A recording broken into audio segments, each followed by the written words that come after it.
Olá, Melissa, obrigada a todo o pessoal da Rede Alesp pela oportunidade. Eu gostaria de aproveitar esse espaço para noticiar à população o fato de terem alguns projetos em trâmite, até para possibilitar que a população se manifeste sobre esses projetos. Um deles é o projeto que visa modificar toda forma de inspeção e fiscalização dos estabelecimentos que trabalham com abate de animais, frigoríficos, produtores de frango, que também tem a questão do abate de aves. Nós tivemos já algumas reuniões técnicas na casa. Ontem pela manhã houve uma audiência pública com a participação de várias associações, muitos deputados, e inclusive do próprio secretário da Agricultura e de representantes do Ministério da Agricultura.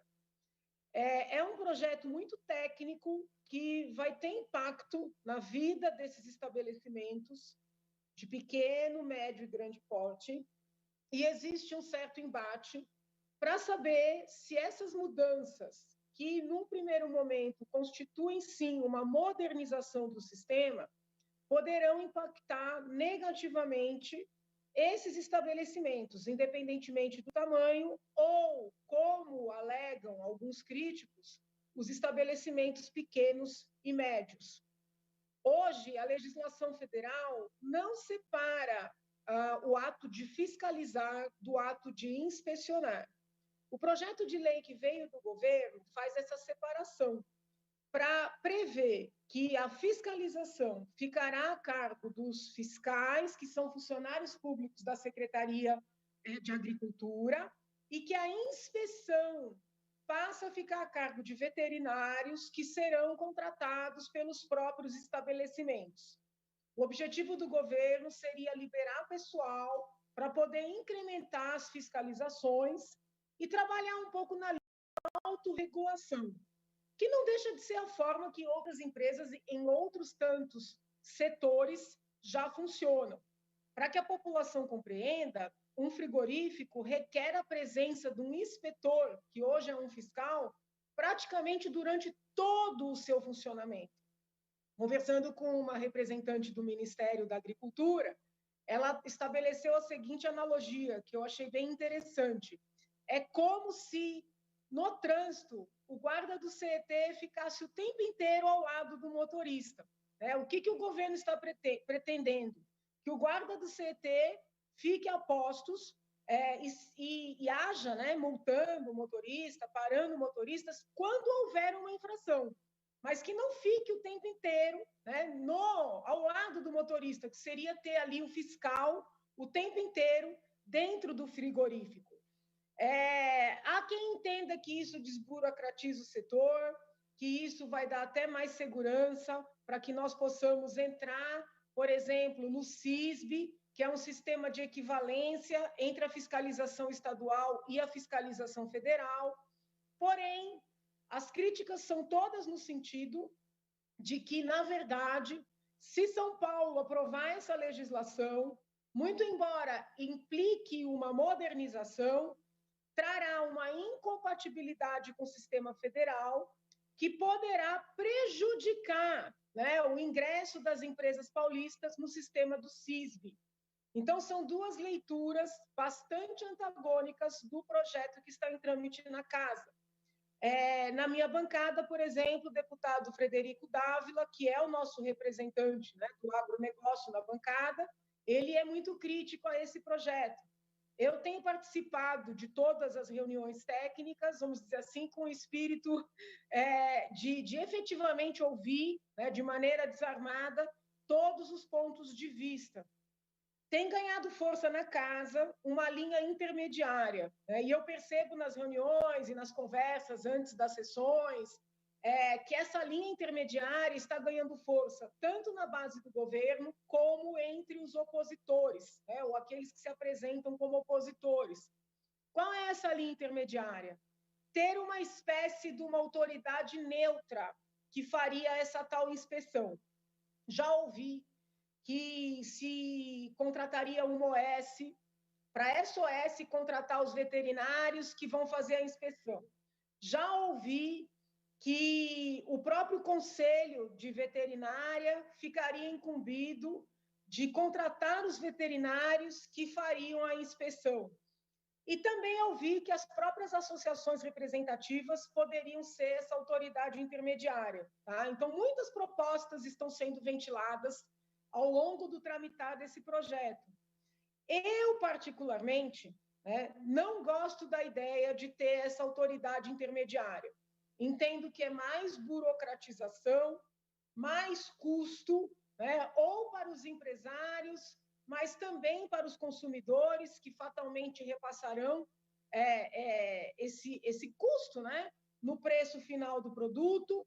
Então, e pela minha experiência na CPI das quarteirizações, com muitos desvios envolvendo OS, é óbvio que a gente não pode generalizar, eu, particularmente, sou contrária a essa tal terceira via que vem surgindo na casa, ao que me parece, com um apoio bastante consistente. Tá? Então, eu estou tentando fazer aqui uma apresentação, vamos dizer assim, neutra, do que está acontecendo na casa relativamente ao tramitar desse projeto, que é o 596, de 2020. Ele já vem tramitando desde o ano passado.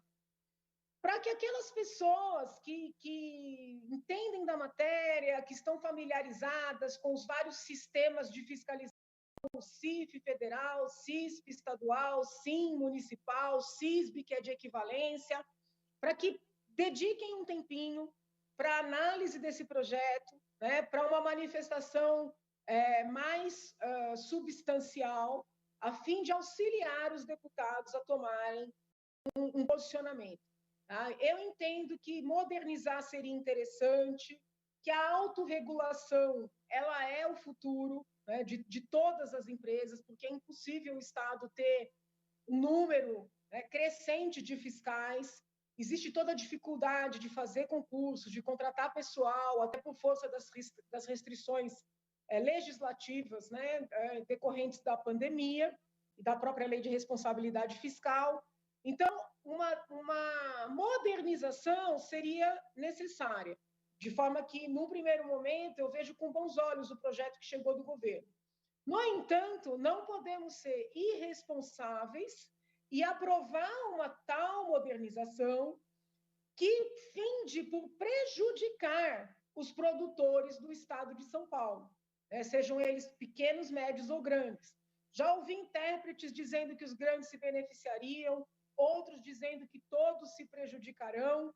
Então, é muito importante que o setor tenha conhecimento da existência desse projeto, que, vamos dizer assim, incentive os seus jurídicos, os seus advogados a fazerem uma análise e que se manifestem.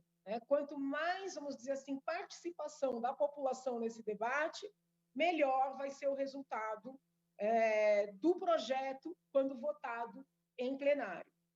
Também queria noticiar que está em trâmite na casa um projeto importante que dá concretude ao marco do saneamento. Tá? Seria um projeto estadual que vai viabilizar, aplicar no estado de São Paulo o marco do saneamento.